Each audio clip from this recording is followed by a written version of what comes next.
when you look at Albert Morabian's study, I think it was like in 1967, he did a study on communication. And what he found out was that a very small percentage of communication is actually the words that you use. I think like 7% of all communication are the words that you use. Then he looked at our cadence, our intonation, our voice, and I think he said about 38% of that was communication. And the remainder, which is like 55%. Math was never my strong suit. 55% is like nonverbal body language and facial expression. So if we take that study, and there's some controversy about that study, but if we take that study and use it loosely, a very small fraction of communication is the words we use. I'm going to read a text from you or, from my wife or from somebody in my life based on how I'm feeling a lot of the times.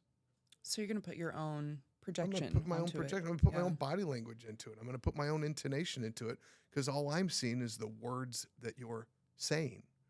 And that's 7% of my total understanding of what you're trying to say. Now, obviously, if we're talking about, hey, pick up the groceries, or what movie do you want to go see tonight, or I can't wait to see you, or I love you, something that really doesn't require a lot of interpretation, then no big deal. But if I'm in an emotional state, if you and I are arguing, texting is probably the worst form of communication that you could put on the planet. It would probably be better if you and I stood next to each other and didn't say a word and just read each other's body language. We'd probably get more benefit from that type of communication than texting. So if you text, only text when you're doing things that are fun, things that don't require a lot of interpretation. But if there's a lot of emotion behind it, don't text. You're going to be misunderstood, and it's going to make things a ton worse. Do you think that that's why people are so good at being mean online? Oh, absolutely. You don't have to take responsibility for what you say online. You don't have to see the You person's don't have to see the emotional. person. Yeah. No. And also, I don't know if people do this, but I would bet that it's an easy way to say, well, I didn't mean it that way. You interpreted it wrong.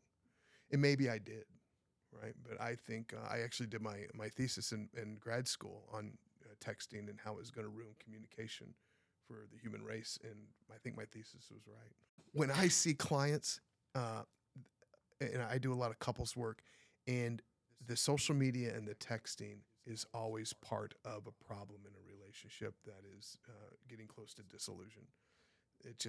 I don't know what it is about that damn phone, a necessity, but it has caused a lot of problems in interpersonal relationship. And again, if I'm going to communicate with you, I want you to really understand what my intention is. I really want you to understand the emotions that I'm trying to convey. And if you can't see and hear that, then you're going to create your own meaning about what I'm saying Based on the mood that you're based in on at the the mood that time. I'm in. Yeah. Yeah.